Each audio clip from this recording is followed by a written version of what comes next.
Olympus, written and illustrated by Swag 24/7, dedicated to SBHRS, Mom and Dad, Uncle T, Milty, Nana, and Papa. There were once two Greek gods and one Greek goddess named Poseidon, Zeus, and Hera. They're all close pals and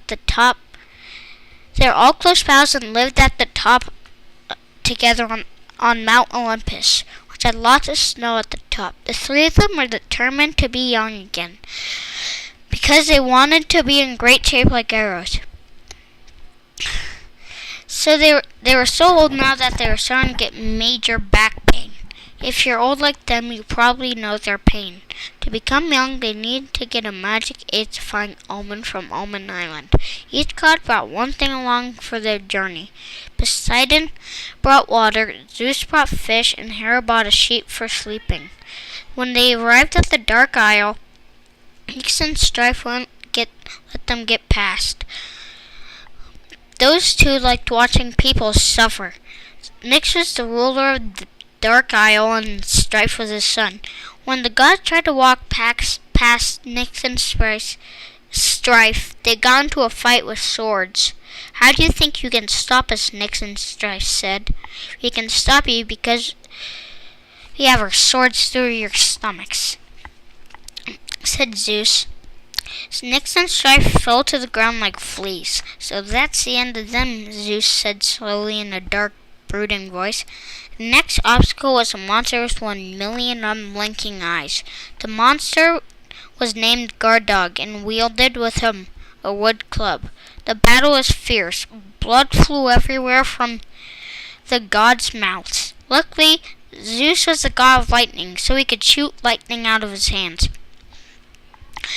Zeus decided to take advantage of his powers by frying the monster. After Zeus burned the monster, it looked like a Frito corn chip. After defeating the monster, the three walked towards Almond Island. They next faced a great desert of Yonathons, the island of boring people, and millions of other monsters. After they left the desert, they went through the island of boring people. Apparently, you cannot talk about ships and sea on the island of boring people because the queen's husband was lost at sea and ships dare not enter the harbor. That was a problem for the gods because they needed to take a ship to Almond Island. They had to think of a plan. They went to go ask some locals. One person named Donald said there's a passage to Almond Island if you walk 20 miles west. Donald told the gods that you had to have the brains of a dolphin and the guts of a Ares, but because there are millions of monsters waiting. The gods told Donald they did have the guts to battle the most ferocious monsters ever and had the brain of the dolphin. This was a lie because they actually had the brain the size of a grain of salt and the guts of a skeleton.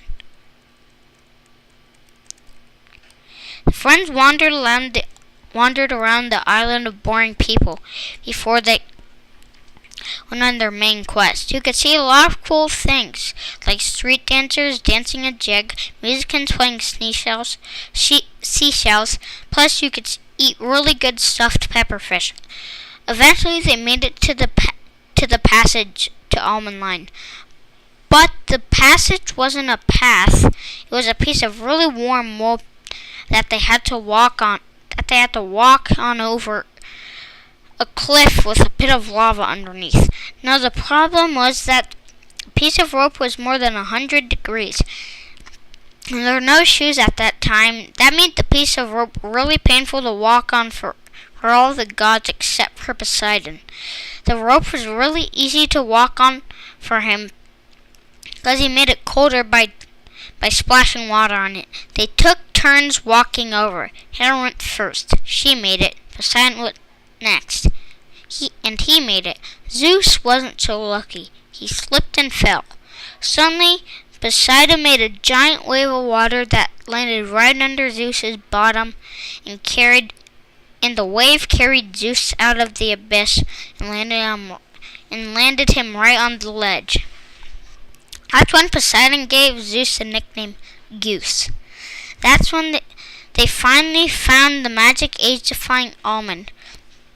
It looked like a rainbow teardrop. There was only one almond like this, so they split it into thirds. Each one of them popped their piece of almond into their mouth and started munching away. They started to feel like they had fireworks in their stomach, then a big flash went in front of their faces. Then looked at themselves and started screaming like an angry gorilla. They didn't get what they were expecting. Yes, they became young, but they became way too young. If you're wondering how young they became, well, here it goes. 2 years old. This was a huge problem because at 2 years old, you have no clue what's going on. They made the best of the bad situation and decided to live on almond islands for the rest of their lives.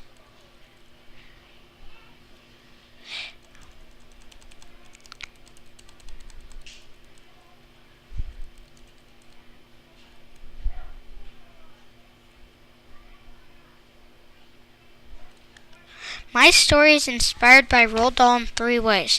The first way my story is inspired by Roald Dahl is because I included elements of magic. Roald Dahl has magic in the BFG because giants are mythical creatures. Another way my story is inspired by Roald Dahl is because I have a plot twist. The plot twist is when the gods succeed their goal and get all cheerful, but then they eat the almond and get way too young. The last way my story is inspired by Roald Dahl is the danger in my story. It is like Danny, the champion of the world. When Danny's dad falls into the tiger pit, Olympus gets caught by Mr. Hazel. As you can see, my story is inspired by Roald Dahl.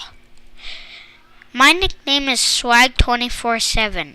I am a 3rd grader in Trevor Matea's classroom. I am a student at Stevenson Pack Elementary School. I live with my mama, papa, and big sister, and 2 dogs. In school, I like doing art because I am really good at drawing things. Outside of school, I like playing with model trains and playing soccer. One time when I was playing soccer in a tournament, he got 4th out of 15 teams. My team got so happy. Thank you for reading my story. I hope you enjoyed it.